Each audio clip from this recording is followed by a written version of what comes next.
कैसे हैं आप लोग। उम्मीद करता हूँ बढ़िया होंगे। आइए आज मैं इस वीडियो में आपको बहुत सारे फैक्ट्स बताने वाला हूँ। पसंद आए तो सब्सक्राइब करेगा। Let's go. फैक्ट नंबर 1, आपको डक्स को ब्रेड नहीं देना चाहिए। क्यों? क्योंकि पहली बात तो ब्रेड डक्स के लिए कोई भी न्यूट्रिशन वैल्यू नहीं रखता है, और दूसरी बात वो उनके स्टमक में जाके अटक जाता है और उनको स्टमक पेन दे सकता है और प्रॉब्लम्स दे सकता है। अगली बार से इसका ध्यान रखिएगा अगर आप कभी डक्स को खाना खिलाएं तो। फैक्ट नंबर 2, अगर आप एक ड्राइवर हैं तो आप ये फैक्ट जानते ही होंगे, वरना अगर आप यह ड्राइविंग सीखने वाले हैं तो आपके लिए फैक्ट थोड़ा सा मदद कर सकता है। क्या आपको पता है कि आपके कार में जो रियर व्यू मिरर होता है वो नाइट मोड में भी सेट हो सकता है। मतलब आप गाड़ी चलाते हैं दिन में तो आप नॉर्मली रियर व्यू मिरर से देख सकते हैं, लेकिन रात को आप रियर व्यू मिरर में अच्छे से नहीं देख पाते हैं। इसलिए यहाँ पर इस इमेज में आप देख सकते हैं एक बटन है, उसको फ्लिप करने से आपका जो रियर व्यू मिरर है वो नाइट मोड में सेट हो जाता है और रात में आपकी गाड़ी चलाने में बहुत मदद भी करता है। आपको कभी फ्लू हुआ, कॉमन कोल्ड हुआ या कोई और वायरल डिजीज हुई, आप गए, अपना कबर्ड खोला, मेडकिट निकाली और एंटीबायोटिक्स खा ली, लेकिन क्या आपको पता है कई बार ये एंटीबायोटिक्स अपना साइड इफ़ेक्ट्स भी दे सकती हैं। और मैं आपको ये बता दूं कि एंटीबायोटिक्स आपकी फ्लू, कोल्ड या कोई और वायरल डिजीज़ में ज़्यादा इफ़ेक्टिव बिल्कुल नहीं होती है। क्यों? क्योंकि एंटीबायोटिक्स सिर्फ बैक्टीरियल इन्फेक्शंस को ही ट्रीट करने के लिए बनाई गई है। इस बात का आप ध्यान दीजिएगा और अगली बार फ्लू, कोल्ड या वायरस होगा तो आप अपने पास ही कोई क्लिनिक जाकर एक परफेक्ट दवाई ले आइएगा। आपने कभी कोई कैट पाली है? नहीं पाली है? कोई बात नहीं, फिर भी आप इस फैक्ट को सुन लीजिए, आपके काम आ सकती है। आप छोटी बच्ची बिल्लियों को और छोटी कैट्स को आप दूध दे सकते हैं, उनके लिए टॉलरेंट होता है, नॉर्मल होता है, लेकिन आपको कभी भी एडल्ट कैट को मिल्क नहीं देना चाहिए। क्यों? क्योंकि दूध में एक पदार्थ लैक्टोस होता है, वो जो कि मिल्क शुगर के नाम से भी जाना जाता है।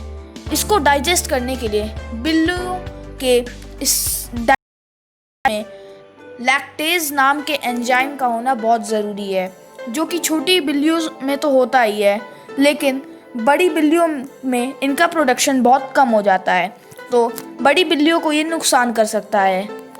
अब आते हैं अपने कुछ मेन फैक्ट्स पर।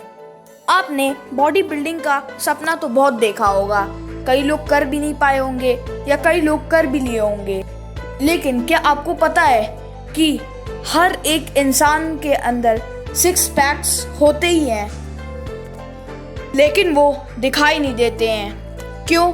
क्योंकि वो हमारे शरीर के फैट की एक लेयर के नीचे दबे होते हैं, और आपको तो पता ही है फैट की उस लेयर को हटाने के लिए हमें हैवी एक्सरसाइज करने की ज़रूरत पड़ती है, और इसका फल भी आप जानते ही हैं, बहुत ही प्यारी डोले शोले वाली बॉडी। ओह ये अगर आपने हमारे चैनल को अभी तक सब्सक्राइब नहीं किया है तो अभी जाके उसको सब्सक्राइब करो। क्यों? क्योंकि ये तो आपके छोटे भाई का ही चैनल है, और इसको अपने किसी 5 बेस्ट फ्रेंड्स के साथ शेयर करो, मज़ा आएगा। Thank you.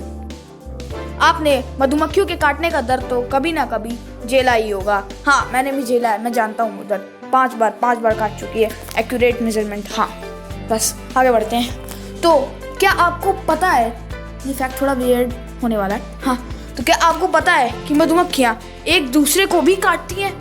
व्हाट? हाँ, मधुमक्खियाँ एक दूसरे को भी डंक मारती हैं। अगर कोई दुश्मन मधुमक्खी या कोई और कॉलोनी की मधुमक्खी किसी और कॉलोनी में घुस जाती है तो मधुमक्खियाँ उस पर अटैक बोल देती हैं। हाँ, हमला बोल देती हैं। वही सही बोल। और कभी कभी तो कोई रानी मधुमक्खी पर हम दूसरी रानी मधुमक्खी पे हमला करके उसके एरिया भी ले लेती हैं, मतलब कब्जा कर लेती हैं। हाँ, ये फैक्ट थोड़ा वियर्ड, मतलब थोड़ा सा वियर्ड लग रहा है, इतनी छोटी शरीर और कैसे डंक मारते हो, आई डोंट नो। अब वो तो काटने वाली मधुमक्खियाँ ही जाने। एक दूसरे को डंक मारा होगा कभी किसी ज़माने में, लेकिन इस डंक से दूसरी मधुमक्खियों की मौत भी हो सकती है। Too dangerous. वैसे अब इन सब बातों को साइड करके मैं आपसे ये कहना चाहता हूँ, आपने अभी तक मेरे चैनल को सब्सक्राइब नहीं किया तो अभी जाके कर दो और वो लाइक का बटन भी ठोक देना। Till then take care, good bye. कोई म्यूजिक चालू कर दो यार, बहुत मेहनत की है।